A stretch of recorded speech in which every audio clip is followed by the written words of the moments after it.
મંગલમૂર્તિ મહાપ્રભુ શ્રી સહજાનંદ સુખરૂપ અંગો અંગયવલોકતા આવે આનંદયનોપ. એવી નખ શીખ મૂર્તિ મારા નાથની ચિંતવતા સુખ થાય. અહો નિશયુરમાં ધારતા કરવું રહે નહીં કાયમ.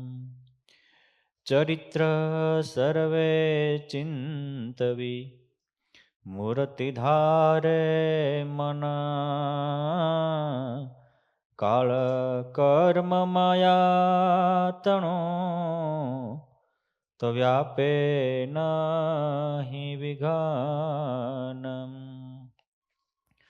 ઓમ શ્રી સ્વામિનારાયણાય નમો નમઃ.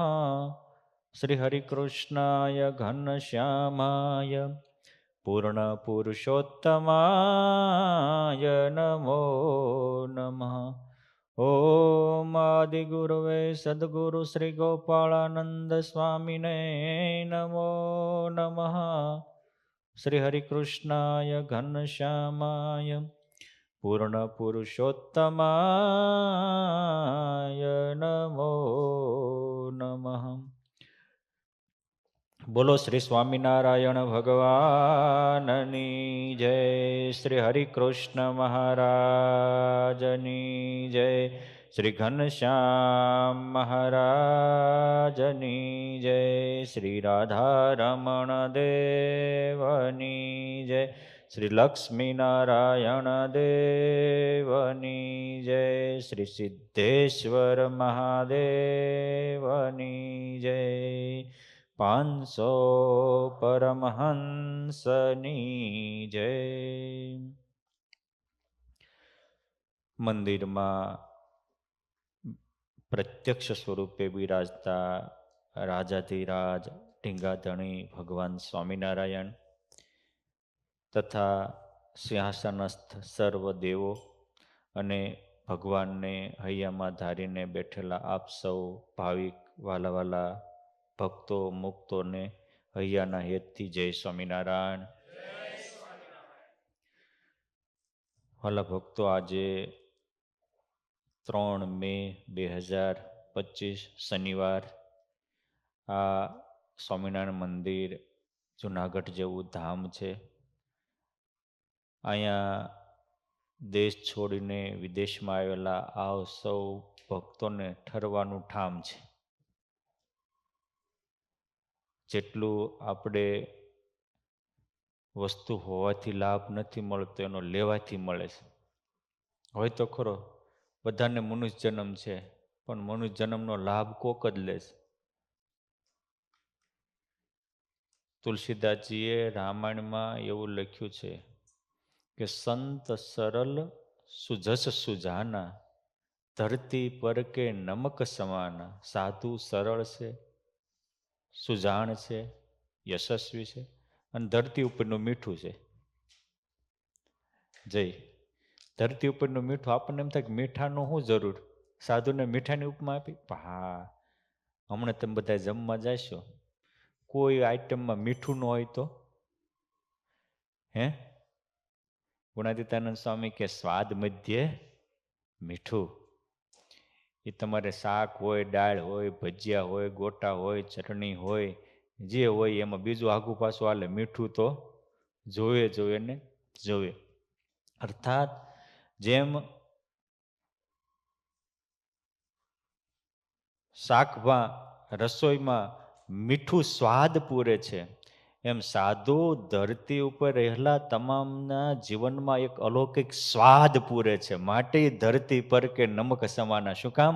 આપણા જીવનમાં એ સ્વાદ પૂરે છે, આપણા જીવનનો એક નવો રંગ લાવે છે, નવો ઢંગ લાવે છે. માટે સંતને મીઠાની ઉપમા આપી છે. મીઠું જેમ બધી જ રસોઈમાં સ્વાદ આપે છે, એમ આપણને સંતોનું જીવન સંતોનું કર્તવ્ય સર્વ પ્રકારનો સ્વાદ બક્ષે છે. આપણે પહેલે દિવસથી કથા કરતા અલગ અલગ વિષય ઉપર કથા કરી હતી. ગઈકાલે આપણે વાત કરી હતી કે માણસ ધારે તો એની માટે કોઈ અસંભવ નથી, બધું જ શક્ય છે. ધારે એ માણસ સિદ્ધ કરી શકે. એકવાર એને નક્કી કરવું પડે, અર્થાત કમ્ફર્ટ ઝોનથી બહાર નીકળવું જોઈએ. આજે થોડી વાત મારે કરવી છે સંયમ અને સદાચારની. માણસ પોતે જ પોતાનો દુશ્મન બની અને પોતાનું સત્યાનાશ કાઢે છે. જે સંયમ અને સદાચાર ચૂકે છે, બ્રહ્મચર્યનો રાહ ભૂલે છે, એ જેમ જેમ મોટો થતો જાય એમ એમ મુંજારામાં વધતો જાય છે. મોટો થાય એમ યશસ્વી ને તેજસ્વી બનવો પડે, એની બદલે એ ટેન્શન અને હતાશા નિરાશાનો એક એમ કહે ને સ્થાન બની જાય છે. આવું ન બનવું હોય, સદા સુખિયા રહેવું હોય, સદા આનંદમાં રહેવું હોય, તો પ્રત્યેક વ્યક્તિઓએ જીવનમાં બ્રહ્મચર્ય પાળવું જોઈએ. અને જેને જેનો મહિમા સમજાય એ માર્ગે ચાલી શકે. ઉપનિષદમાં મંત્ર છે કે યદ ઈચ્છંતિ બ્રહ્મચર્યમાં આચરિત. જે પરબ્રહ્મ પૂર્ણ પુરુષોત્તમ નારાયણને પામવા ઈચ્છતો હોય તો બ્રહ્મચર્યનું પહેલું પાલન કરે. બ્રહ્મચર્ય એટલે તનથી, મનથી અને આત્માથી એક વસ્તુ ઉપર, એક પરમાત્મા ઉપર કેન્દ્રિત થઈ જવું, અથવા તો તમે જે વિષય લીધો એ વિષય ઉપર કેન્દ્રિત થઈ જવું, એ બ્રહ્મચર્ય છે. ગીતાજીમાં લખ્યું છે ધ્યાયતો વિષયાન પુંસ સંગસ તેષુપજાયતે સંગાત સંજાયતે કામ કામાત ક્રોધોભિજાયતે. આમ પહેલા માણસ જ્યાં ભગવાનનું ધ્યાન ચિંતન કરવાનું હોય, ભગવાનની સ્મૃતિ રાખવાની હોય, એની જગ્યાએ જગતની સ્મૃતિ રાખે છે. ભ્રષ્ટ માણસ ત્યારે થાય છે કે ખોટી સ્મૃતિ રાખે છે. ખોટી સ્મૃતિ શું કામ રાખે છે? ખોટા નિર્ણય લેશે એટલે. તમે જેનો નિર્ણય લીધો હોય એની માટે જીવી શકો. બ્રહ્મચર્ય એ અમૃત છે, વાસના એ ઝેર છે. બ્રહ્મચર્ય મરદાને બેઠું કરી શકે છે અને વાસના જીવતાને મળદું બનાવી નાખે છે. જે મોટા મોટા પુરુષોમાં મહાન તાકાત આવી છે, તેજ આવ્યું છે, અમિત શક્તિ આવી છે, એ બ્રહ્મચર્યનો પ્રતાપ છે. એ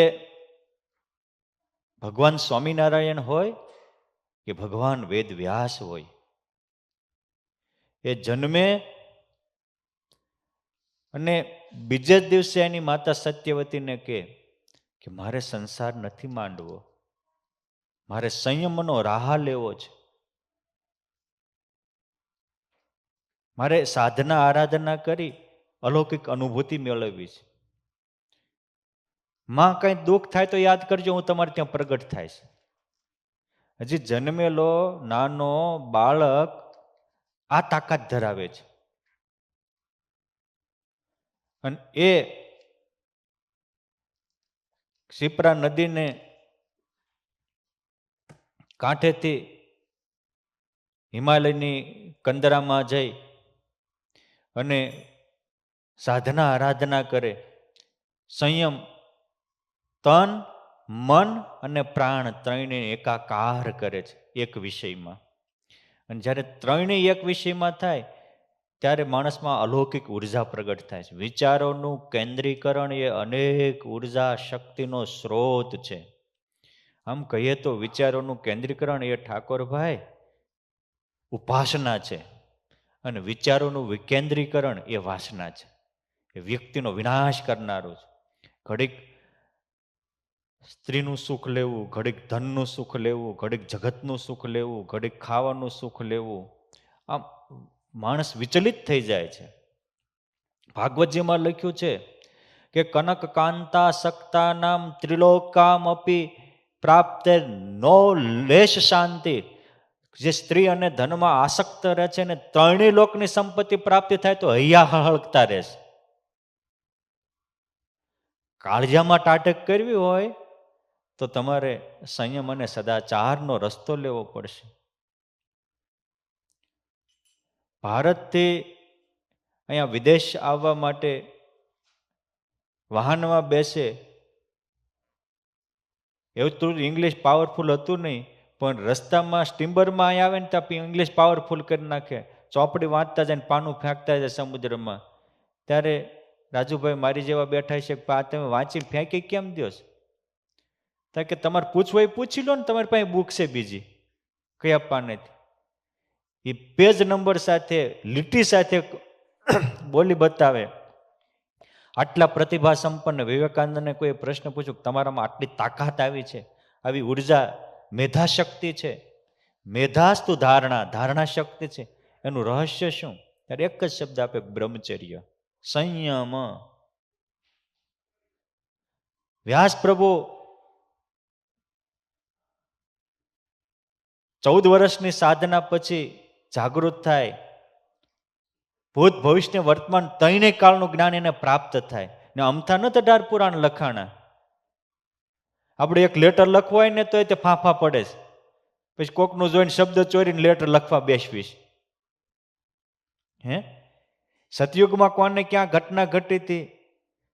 એ સતયુગમાં ઋષભદેવ ભગવાનના પુત્ર ભરતજી ચક્રવર્તી સમ્રાટનો રાજ્યનો ત્યાગ કરીને વનમાં જાય ને મૃગલામાં મોહ થાય, એ પાછો મૃગ થઈ જાય. હવે એના 5-5 જન્મની કથા એ લખે. પછી બ્રાહ્મણને ત્યાં વિપ્ર બ્રાહ્મણ રૂપે જન્મે. ગાંડાને કોણ બાપો સંભાળે?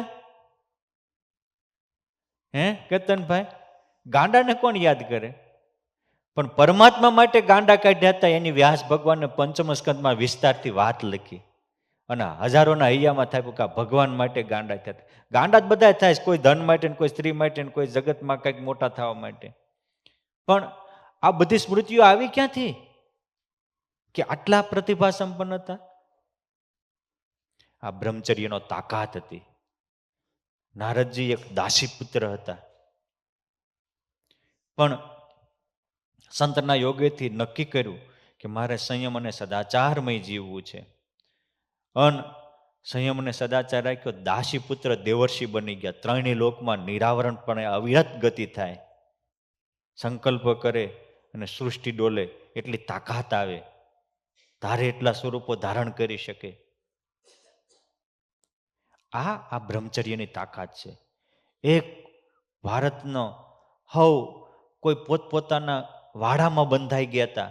કોઈ એમ કહેતા હું હાચો, કોઈ એમ કહેતા હું હાચો, કોઈ એક કે હું હાચો.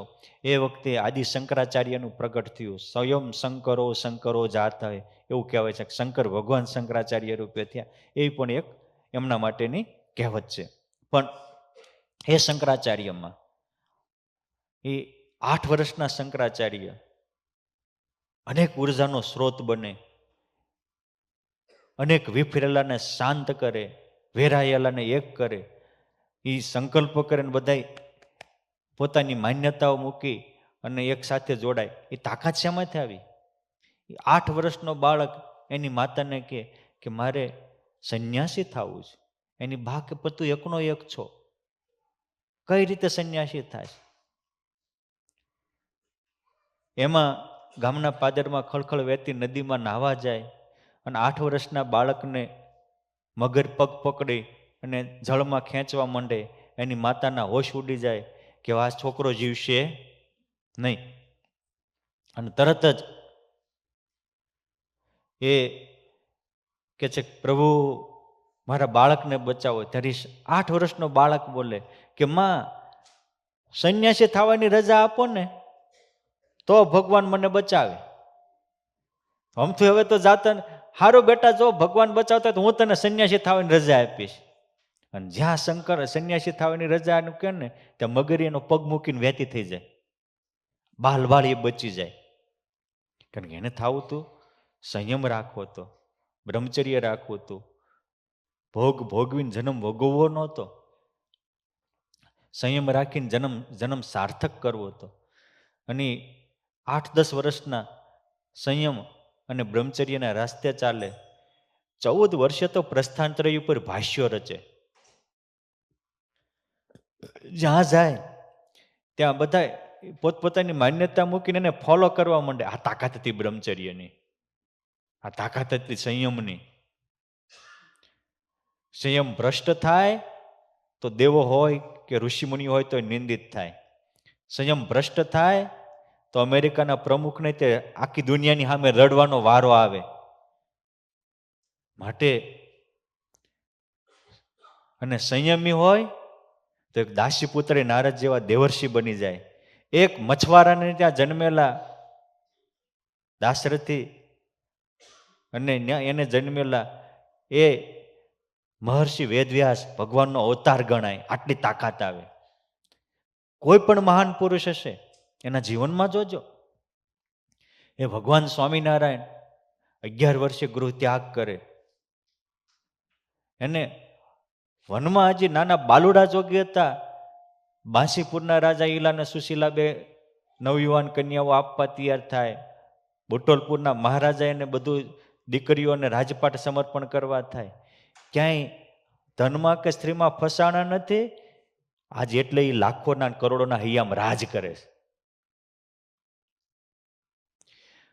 આ વિશ્વ ઉપર ભગવાન પણ એના આવા સદગુણોને લઈને પૂજાય છે. બાકી ભગવાન હોય અને એમાં ગુણ ન હોય, સારા કાર્ય ન હોય તો ભગવાનને ભગવાન કોણ માને? ભગવાન પણ એવા પરમાત્મા હોવા છતાંય તે મને ને તમને શીખવા માટે એ સદાચાર અને સંયમનો રસ્તો અપનાવે છે. એ ક્લેશ કંકાસથી દૂર રહી અને મર્યાદા અને પ્રેમનો રસ્તો અપનાવે છે. એનામાં એ તાકાત આવે છે. અનિલભાઈ, એ સામાન્ય વસ્તુની તાકાત નથી. એ 100 જણા બોલે, 1000 જણા બોલે. કાલે મેં વાત કરી હતી શતાવધાની બ્રહ્માનંદ સ્વામી, એની બ્રહ્મચર્યનો તાકાત છે. પોતે એવા સંયમી સદાચારી હતા. અને પુરુષોત્તમ નારાયણની ઉપાસના વિના સંયમને સદાચાર રહી શકે નહીં. કદાચ રાખ્યો હોય તો લાંબુ ટકી શકે નહીં. એ લગ્ન થયા પછી 1000 વર્ષ સુધી બ્રહ્મચર્ય પાળી અને ધ્યાનમાં બેસી જાય. અને એક કશ્યપ મોહની જાગૃત થાય ત્યારે એના ધર્મપત્ની વિનંતી કે મહારાજા એક સારા પુત્રનું પ્રદાન કરો અને એમાંથી ગરુડ જન્મે. સંકલ્પ કરે. 33 કરોડ દેવતાથી કામ ન થાય અને એ ભગવાન આજ્ઞા કરે તો એ મંદરાચળ પર્વત લાવીને સમુદ્રની વચ્ચે થાપી શકે. એ સમુદ્ર મંથનની કથા છે. એ દેવતાઓથી નથી હેલો, દૈત્યોથી નથી હેલો. એ ગરુડ જે ચાંચમાં ઉપડે આખો મંદરાચલ પર્વત સમુદ્રને વચ્ચે મૂકે છે, સમુદ્ર મંથન થાય છે. આ તાકાત આવે. એ ગરુડ આવે તો ગમે એવા અસુરો બસુરો ભાગી જાય. પણ ગરુડમાં આટલી તાકાત ક્યાંથી આવી? એના માત પિતાના સંયમ અને બ્રહ્મચર્ય હતા. ભોગ ભોગવવા માટે નહોતા પરણ્યા. બધાને સારા સંતાનો તો જોતા જ, પણ જેના માત પિતાએ સંયમ અને સદાચાર પાળ્યા હોય, 12 વર્ષ સુધી એક જગ્યાએ એ અચલેશ્વર મહાદેવના સ્થાનમાં અચળ નિષ્ઠા રાખી માત્ર ફળ ફૂલ ખાય. અને એ મોતીરામ ઠાકર અને અદિતાબા એ ભજન સંયમ અને સાધના કરે. 12 વર્ષે આકાશવાણી થાય, હવે તમે સંસાર માંડો, તમારે યોગી પ્રગટ થાય છે.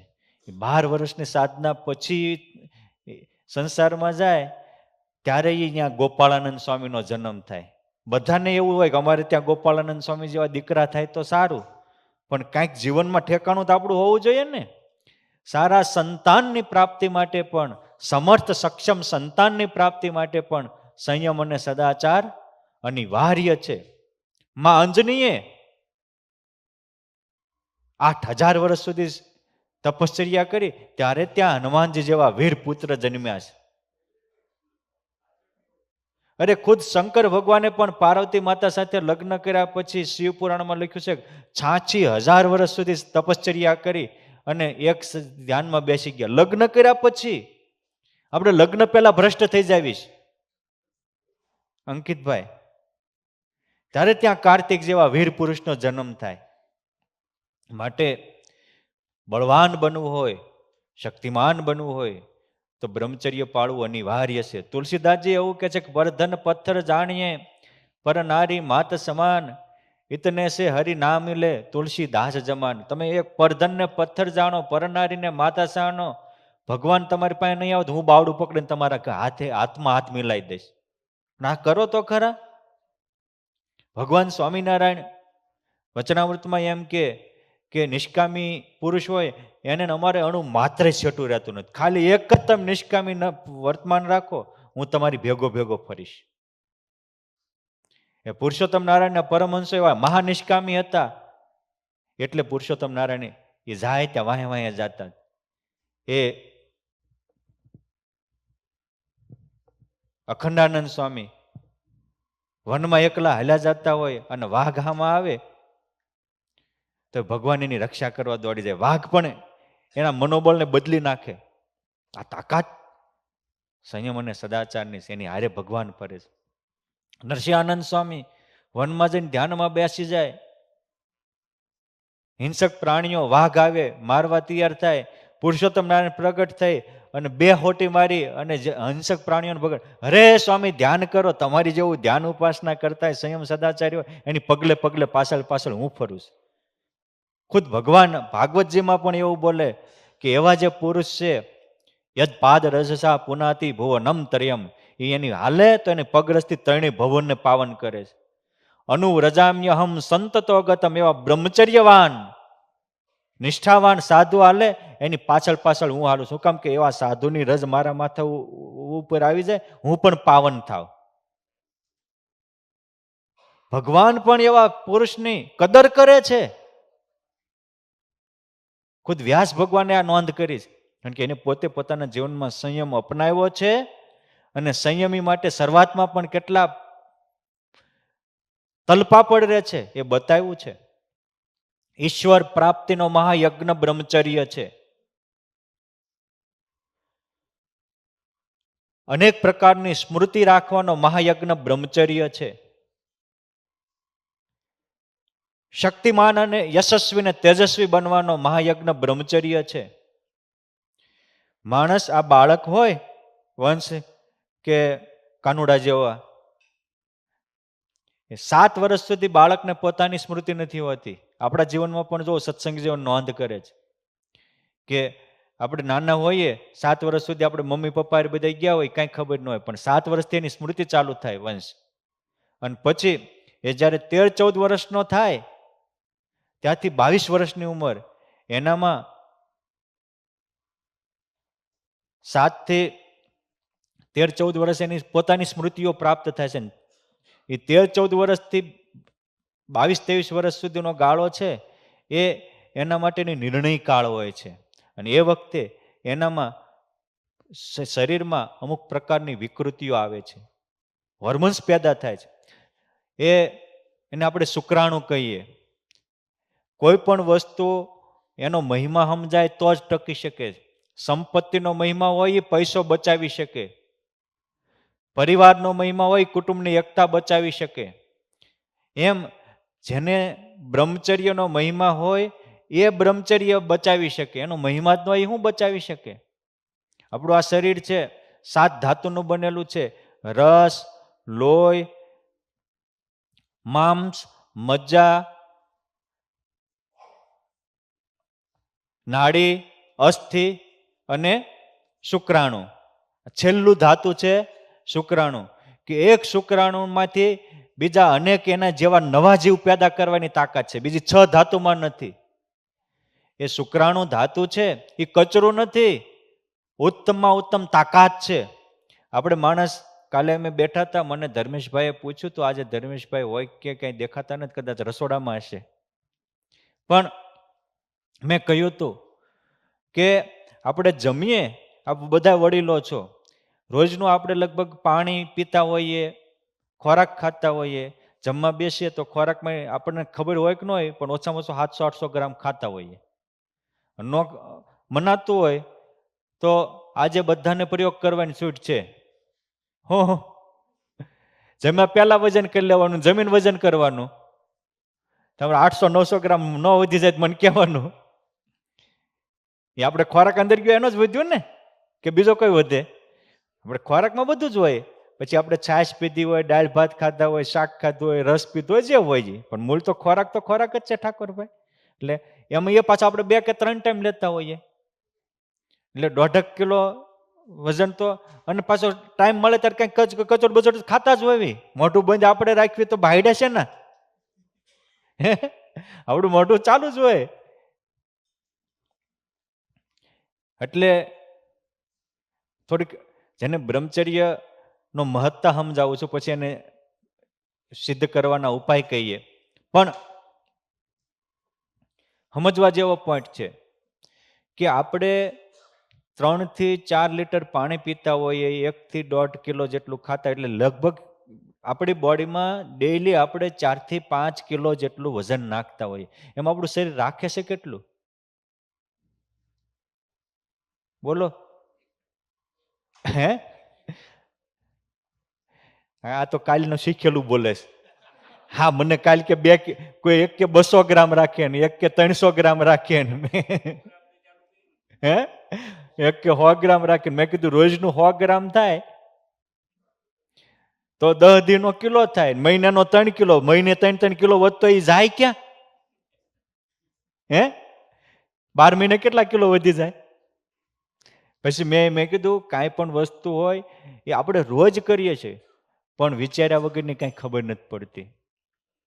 ગુણાતીતાનંદ સ્વામી કે આપણું મોઢું છે એમાં આમ તો નિયમ એવો હોય કે હેઠે ખાંડણીઓનું, ઉપર હાંભેલું હોય ખાંડવાનું. આપણું મોઢું છે ઊંધું ખાંડે, ઉપર ખાંડણીઓને હેઠે હાંભેલું. સમજો ખાતા હોય તો આમ એટલી દાઢી જ ખાંડતું હોય ઉપરના. પણ સ્વામી કે વિચાર્યા વગર કાંઈ ખબર પડે નહીં. અને સ્વામી તો એવું બોલ્યા, એ કે મોટા થઈને પ્રભુ ભજવા, અગર નવરા થઈને પ્રભુ ભજવા અને નવરા થઈને સંયમને સદાચાર શીખ્યું, એવી કોઈ આશા જ ન રાખવી. અને સ્વામી કે જ્યાં એક ઘડીનો નિર્ધાર નથી એની માટે જીવ માથા કાપે છે, અને જ્યાં ગયા પછી ફરીને ફેરવણી નથી એની માટે કોઈ આદર જ નથી કરતો. આટલો જીવ જાડધારો થઈ ગયો છે. એને સાધુ સમજાવી અને ઉત્તમ કોટીનો મહામાનવ ને મહામુક્ત યજસ્વી તેજસ્વી બનાવે છે. એ ભગવાનને સાધુની આપણી ઉપર મોટી કરુણા છે. કહેવાનું કે 1 કિલો હોય એમાંથી આપણું શરીર માત્ર 1 કે 1.5 ગ્રામ રાખે છે. 1000 ગ્રામમાંથી 1 કે 1.5 ગ્રામ રાખે છે. અને 1 કે 1.5 ગ્રામ રાખતું હોય તો તમે સમજો કે આપણું શરીર છે એ આપણે રોજનું સમથિંગ 5 કિલોનું એવરેજ રાખો, એટલું ખાતું હોય અને 1.5 ગ્રામ રાખે તો 700 ગ્રામ થાય. બરાબર? 700 ગ્રામ રોજનું હોય, 7 ગ્રામ, 700 ગ્રામ માત્ર 7 ગ્રામ, તો મહિનાનું કેટલા ગ્રામ થાય? 30 સત્તા હે 210 થાય ને. હા, તો 12 મહિનાનું 2 કિલો થાય, 2100 ગ્રામ. બરાબર? લગભગ કોકની વિરલાની જ બોડી 12 મહિને 2 કિલો વધતી છે, અને એ આવા નાના બાળકોની. બાકી મોટા થયા પછી એટલી બધી વધે જ નહીં. દર મહિને વર્ષે 2 કિલો વધતી હોય તો ઠાકોરભાઈ તમારે વધે છે કે ઘટે છે? હે ખાવ તો છો જ.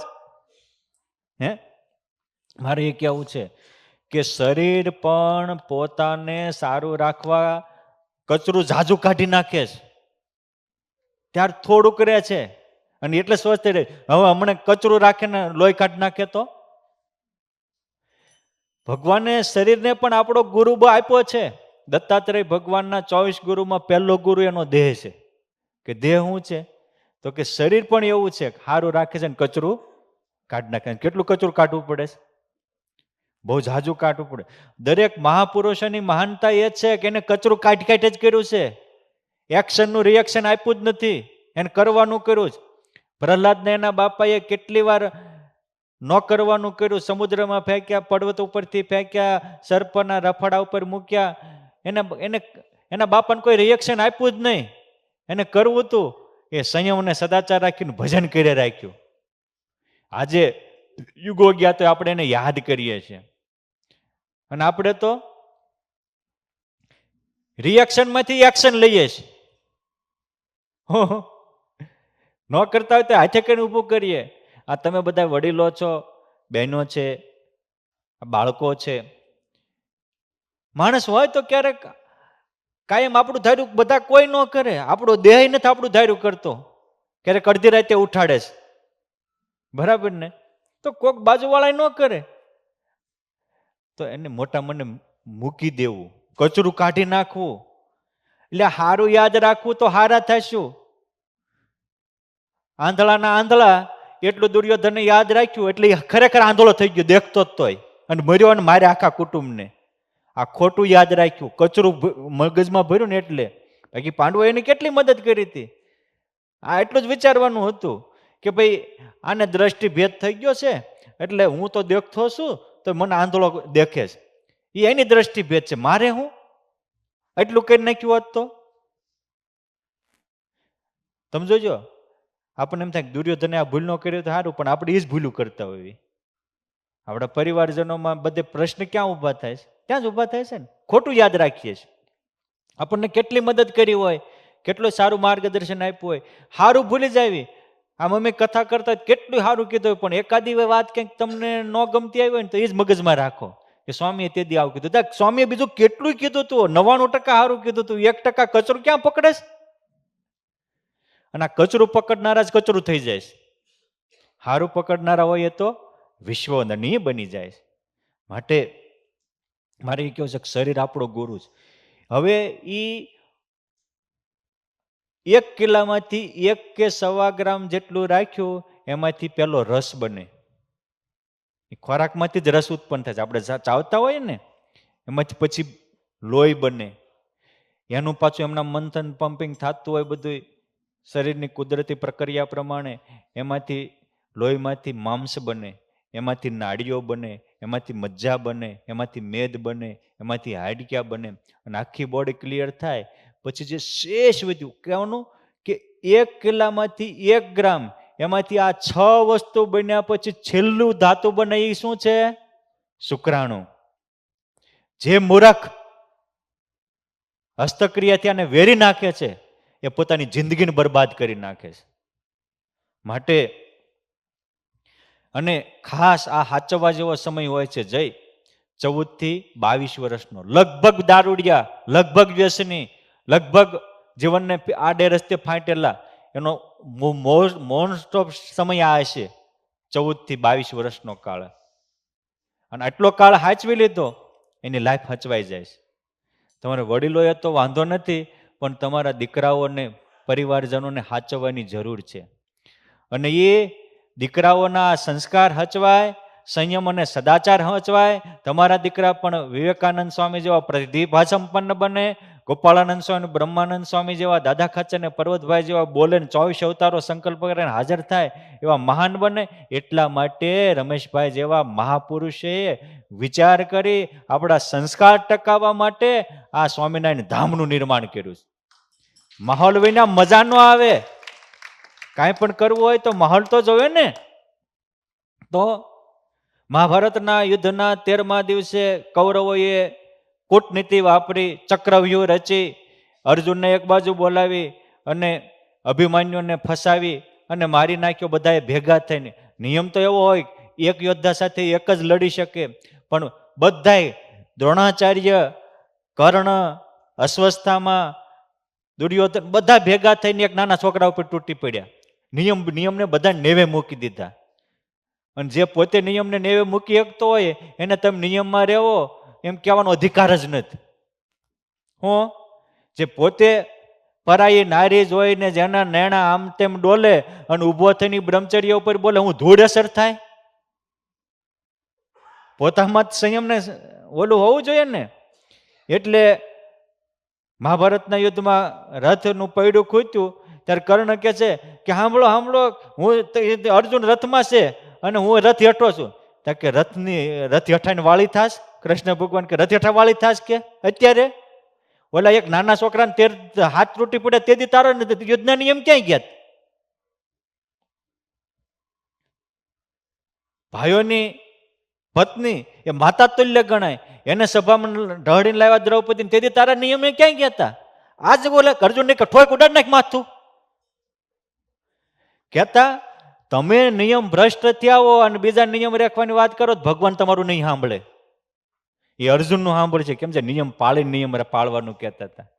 ખુદ હી જલાવીના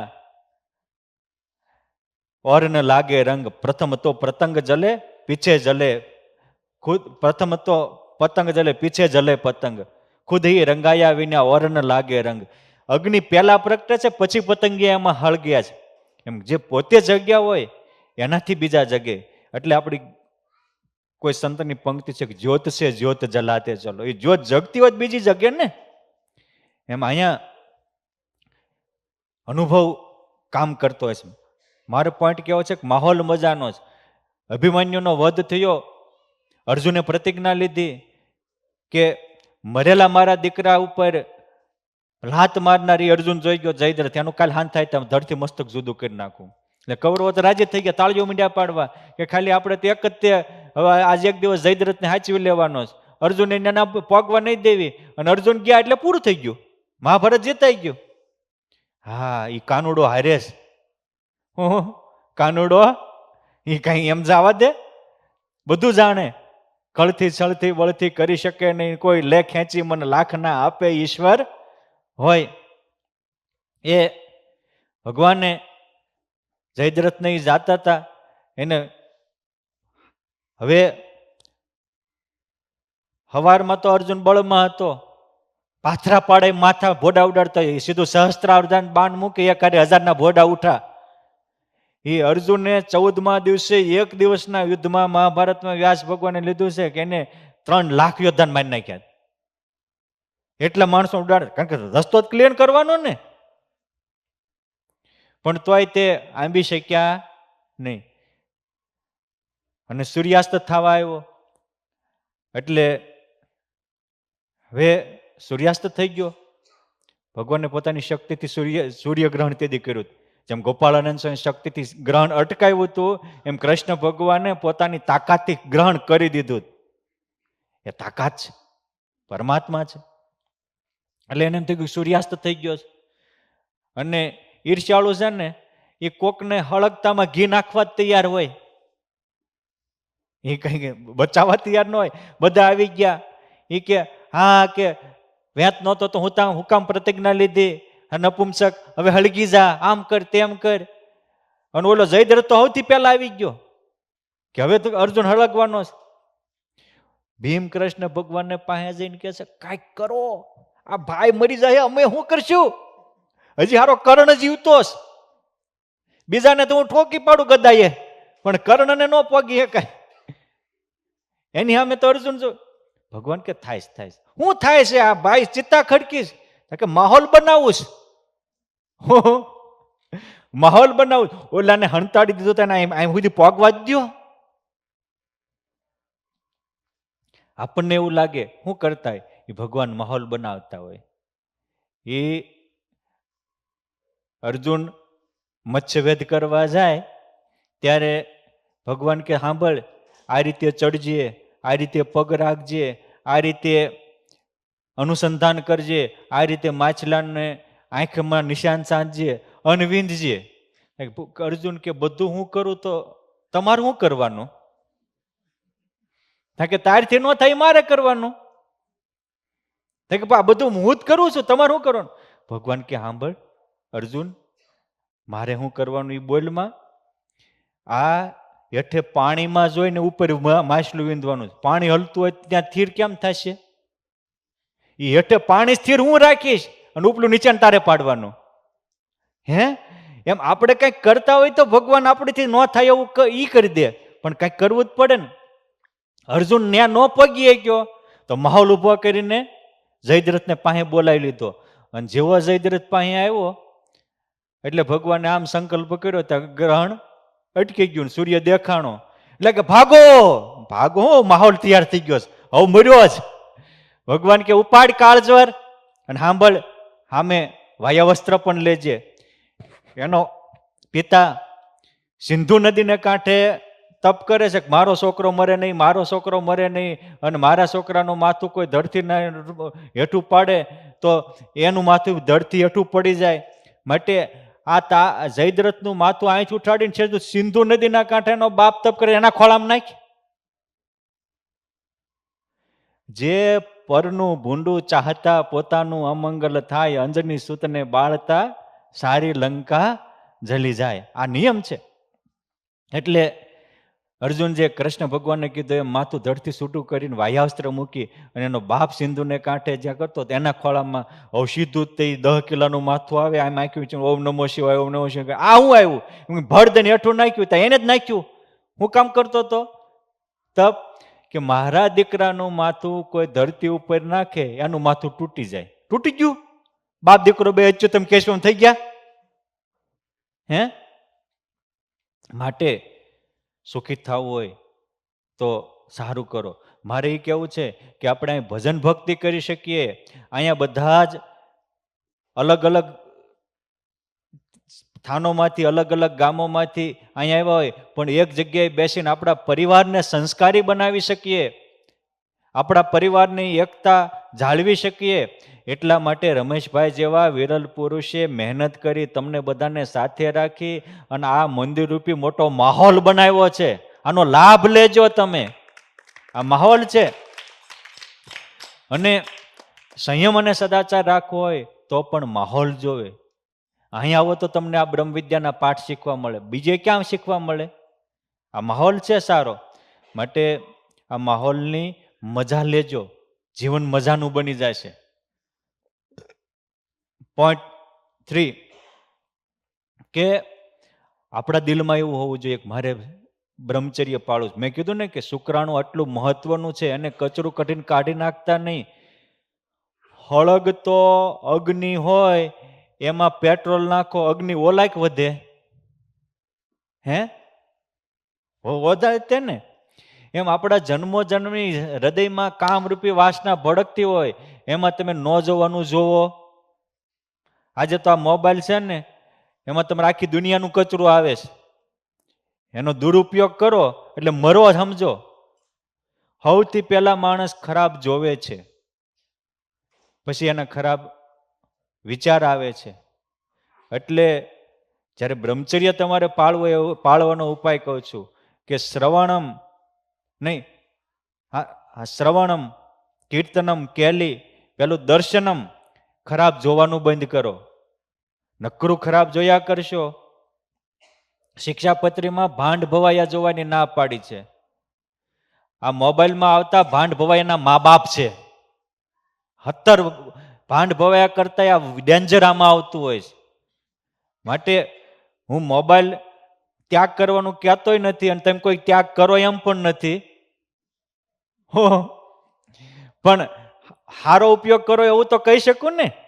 અને પ્રત્યેક વ્યક્તિ મહાન બન્યા છે એનું કારણ એ છે કે એને સદુપયોગ કર્યો છે પોતાના સાધનોનો અને જીવનનો. અને ખરાબ બન્યા છે એને એનો દુરુપયોગ કર્યો છે. 3 શબ્દ છે: પ્રકૃતિ, વિકૃતિ ને સંસ્કૃતિ. પ્રકૃતિ એ દરેક માનવીનો સ્વભાવ છે. કોઈની તેજ પ્રકૃતિ હોય, કોઈની ઠંડી પ્રકૃતિ હોય, કોઈ ઉતાવળિયો હોય, કોઈ ઢીલો હોય, કોઈ તેજસ્વી હોય, કોઈ ટાઢો હોય, કોઈ આ બધી પ્રકૃતિ પ્રમાણે હોય. કોઈ બુદ્ધિશાળી હોય, કોઈમાં થોડી મંદ બુદ્ધિ હોય. આ બધી પ્રકૃતિ છે. પણ પ્રકૃતિ એનો સદુપયોગ કરો તો એ પ્રકૃતિ સંસ્કૃતિ બની જાય, અને પ્રકૃતિનો દુરુપયોગ કરો તો એ પ્રકૃતિ વિકૃતિ બની જાય. વિકૃતિ વિનાશ કરે અને સંસ્કૃતિ સંરક્ષણ કરે, શક્તિ પ્રદાન કરે, દિવ્ય જીવન પ્રદાન કરે, તેજસ્વીતાને યશસ્વતા પ્રદાન કરે. માટે આપણી પ્રકૃતિ સંસ્કૃતિ બને એ બહુ જરૂરી છે. અને સંસ્કૃતિ બનાવવા માટે સદુપયોગ કરો. મોબાઈલમાં સારું મોડું બે આવતું હોય. મોબાઈલ ખરાબ નથી, વાપરનારો ખરાબ હોય એટલે એનો ખરાબ ઉપયોગ કરે છે. ભગવાન સ્વામિનારાયણ એક બહુ સરસ ટચુકડી વાત કહેતા જેવી પસંદગી એવી પ્રાપ્તિ. આપણી પસંદગીની પ્રાપ્તિ થાય છે. જે બ્રહ્મચર્ય પાળવું હોય તો પેલા સારું પસંદ કરવું પડે. એક બાપને 2 દીકરા હતા. એક દીકરો દારૂ, વ્યસન, વ્યભિચારની લતે ચડી ગયો. એના પત્ની, એના પરિવારજનો પણ એને ધિક્કારે. એક દીકરો સદરસ્તે ચડ્યો તો આજુબાજુના 5 ગામના એને પૂછીને કામ કરે, એટલો પ્રતિષ્ઠિત થયો. મોટા મોટા નિર્ણયો લેવા હોય સરકારને તો પણ એની સલાહ લે. એક જ બાપના 2 દીકરા, એક લાખોનો લાડીલો થયો અને કુટુંબમાં પણ ધિક્કારને પાત્ર થયો. એટલે કોઈ ઠાકોર દાદા જેવા વડીલને વિચાર આવ્યો, ખરા એક બાપના દીકરામાં એટલો બધો ડિફરન્સ કેમ થઈ ગયો? આનું કંઈક રહસ્ય જાણવું પડે. એટલે પેલા જેના પરિવારના સભ્યો પણ તિરસ્કાર કરતા હતા ત્યાં ગયા. એને પૂછ્યું કે તમે આ તમારું પરિવાર પાયમાલ થઈ ગયો, અત્યારે સાસવારે તમારે ઘરે ઝઘડા ને કજિયા થાય છે, આનું કારણ મારા બાપો. સીધું શું? તમારા બાપાએ તને, અરે એ કે હું નાનો હતો ને મારા બાપા બીડીયું પીતા હતા, દારૂની બોટલ મારી પાસે મગાવતા હતા, હું લેવા જતો હતો, પરસાદીનું કરતો આવતો હતો, થોડુંક ચાખતો આવતો હતો. મારા બાપા પીતા હતા એટલે મને આ લત લાગી ગઈ. અને પછી મારા બાપા પીને મારી બાને ક્યારેક મારતા હતા એટલે મને મારી પત્નીને મારવાની ટેવ પડી ગઈ અને એમાં અમારું કુટુંબ બરબાદ થઈ ગયું. આ મારામાં કુસંસ્કાર આવ્યા એનું કારણ મારા બાપા છે. ઠીક, ચાલો ઓલા છોકરા પાસે ગયા કે તારો ભાઈ, તારા એના પત્નીને પુત્ર થઈ એનાથી થાકી ગયા છે. અને અમુક તો એવા હોય હો. મને 4 મહિના પહેલા તે ત્યાં એક ભાઈ રાજકોટમાં મળ્યા હતા. મને કે ગામ નામ વ્યક્તિનું નામ સાથે મને કીધું તું, બધાનું નામ દેવાય ને, કોને કોને ક્યાં શેડા અડતા હોય આપણને ખબર ન હોય. પણ એના ઘરના એના સભ્ય મરી ગયા 47 વર્ષની ઉંમરે. કેટલા વર્ષની ઉંમરે? આખા પરિવારે શેરો બનાવીને ખાધો ને બધાને વેચો, ખારું કર્યું ગયો. કેવું જીવન કર્યું હશે? રિયાલિટી શેરો બનાવ્યો હો. મરી ગયો એની પાછળ શેરો બનાવ્યો. અને કેદું ના માનતા છે કે આ જાય તો કઈક અમને શાંતિ થાય. માટે જબ તું આયે જગત મેં જગ હસે તુમ રોય, એસી કરની કર ચલો તુમ હસે જગ રોય. એવું કંઈક કરીને જાઓ કે આપણે હસતા હોવી અને પાછલા વાળાને એમ થાય કે આ વિયા ગયા હોય, અમારું શું થશે? પણ આપણી હારે રહેતા હોય એને એમ થાય કે આ ખોખું જાય ઘર ચોખ્ખું થાય. એવું જીવન ખોખા જેવું, કચરા જેવું ન કરતા. ઓલા ભાઈ નાના દીકરા પાસે ગયા, પૂછ્યું કે તમે એટલા પ્રતિષ્ઠિત છો, સરકાર સુધી સલાહ તમારી લેવા આવે છે, આપનું આવું દિવ્ય આદર્શરૂપ જીવન છે, આનું કારણ પરમ પૂજ્ય મારા પિતાશ્રી. જો ઓલો હું બોલ્યો તો, આ શું કે છે? પરમ પૂજ્ય મારા પિતાશ્રી. તમારા પિતાશ્રીએ તમને એવા શું સંસ્કાર આપ્યા કે તમે આટલા બધા આગળ વધી ગયા? હું નાનો હતો, ભણતો હતો, મારા પિતાશ્રીને વ્યસન, દારૂ, ખરાબ બોલવું આવી કુટેવ હતી. ઘણીવાર નિર્દોષ મારી માતાને મારતા હતા. એના ઘરાણા વેચીને દારૂ પીતા હતા. મારી મા એકાંતમાં રડતી હતી. આ જોઈને મેં પ્રતિજ્ઞા કરી કે આવું જીવન કોઈ દી ન જીવવું, કે જેને કારણે પોતાના દોષને કારણે બીજાને દુઃખ આવે. મારે જીવન એવું જીવવું છે કે આપણને જોઈને બીજાને સુખ થાય. જો એકે હું લીધું, ગુણ લીધો, સારું પસંદ કર્યું તો લાડીલો બની ગયો. અને એકે મારા બાપા કરતા તો હું કરું છું, એટલે આંધળું અનુકરણ ન કરાય, સારું હોય એ શીખાય. ભગવાને આપણને એ કીધું છે કે દત્તાત્રેયની પેઠે સારું ગ્રહણ કરો, એટલે આપણી પસંદગી આપણને પ્રાપ્ત થાય છે. આપણે મંદિરમાં આવી, ભગવાનના દર્શન થતા હોય, આરતી થતી હોય, અહીં તમને જમાડતા હોય, ક્યારેક આપણી ઈચ્છા મુજબ ન મળ્યું, લો આજે તો હારા ભજીયા નહોતા, ઘરે જઈને ખાજે, અહીં જે બનાવ્યું જમી લે ને, આટલું તો મળે છે. સારું એ મારું કરી અને નકરું ખાવા સામી દ્રષ્ટિ ન રાખવી, સંસ્કાર સામી દ્રષ્ટિ રાખવી, સદાચાર સામી દ્રષ્ટિ રાખવી, આપણે જીવનમાં કંઈક ઉન્નતિ થાય છે એની સામી દ્રષ્ટિ રાખવી. બરાબર ને? એટલે પહેલું સંયમ પાળવો હોય તો હળગતા અગ્નિમાં ઘી નો નાખો, વધશે. એમ એક તો આપણા જન્મની વાસનાઓ અંદરમાં હળગે છે, અન પાછું એને બાહ્યથી ન જોવાનું જોઈએ, ન સાંભળવાનું સાંભળીએ, ન અડવાનું અડીએ, અને પછી એની જ વાતો કરીએ. કેલી શ્રવણમ કીર્તન એની વાતો કરીએ કે ફલાણાની દીકરી આ ને ફલાણાની આ, પછી કામનો કીડો બની જઈએ અને જિંદગી આપણી કીડા જેવી બની જાય. માટે આ ભગવાન સ્વામિનારાયણે પણ વચનામૃતમાં કીધું કે જેને સંયમ રાખવો હોય, બ્રહ્મચર્ય રાખવો હોય, એને નેત્ર અને ક્ષોત્ર આ બેને ખાસ કાબુમાં રાખવા. કોને? નેત્ર અને ક્ષોત્ર બે. આંખથી ન જોવાનું, ન જોવું, કાનથી ન સાંભળવાનું, ન સાંભળવું. જે માણસ પોતાના ભગવાનને આપેલા બોડીનો જિંદગીનો સદુપયોગ કરે છે, જિંદગી જીતી જાય છે. જિંદગી એટલે શું? તો આપણી બોડી જ આપણી જિંદગી છે. શું? આપણી શરીર છે, બોડી છે, એ જ આપણી જિંદગી છે. જિંદગીનો સદુપયોગ એટલે આંખનો સદુપયોગ, કાનનો સદુપયોગ, હાથનો સદુપયોગ, વાણીનો સદુપયોગ, મનનો સદુપયોગ, બુદ્ધિનો સદુપયોગ. બુદ્ધિથી સારા નિર્ણય લો. હું બ્રહ્મ છું ને મારામાં પ્રગટ પરબ્રહ્મ છે. હું આત્મા છું, મારામાં પ્રગટ પરમાત્મા છે. હું મુક્ત છું, પુરુષોત્તમ નારાયણથી યુક્ત છું. આ સારા વિચારો કરો. આપણને ભગવાને ચેલેન્જ આપી છે, સિંહનાદ કરીને કહ્યું છે કે નિજાત્માનમ બ્રહ્મરૂપ માનો. તમે નાના નથી, આપણે શિયાળિયાના સંતાન નથી, સિંહના સંતાનો છીએ. માટે આ થોડોક પુરુષોત્તમનો પાવર એ આપણા જીવનના આવા નાના મોટા આપણું મન ચેતતું હોય તે છેતરપિંડીથી બચાવી શકે છે. માટે આજે આ સેટરડેની સભામાં મારે તમને ખાસ એ કહેવું છે, સંયમી બનજો, સદાચારી બનજો. આવો માહોલ આપ્યો છે તો આ મંદિરનું બધા લાભ લેજો અને આપણા જીવનને ધન્ય બનાવો. એવી તમારા સૌમાં શક્તિ, ભક્તિ, સમજણ પુરુષોત્તમ નારાયણ અને મુક્તો પ્રદાન કરે એવી મહારાજ અને મુક્તોના પાવન ચરણોમાં પ્રાર્થના સાથે અસ્તુ. જય સ્વામિનારાયણ.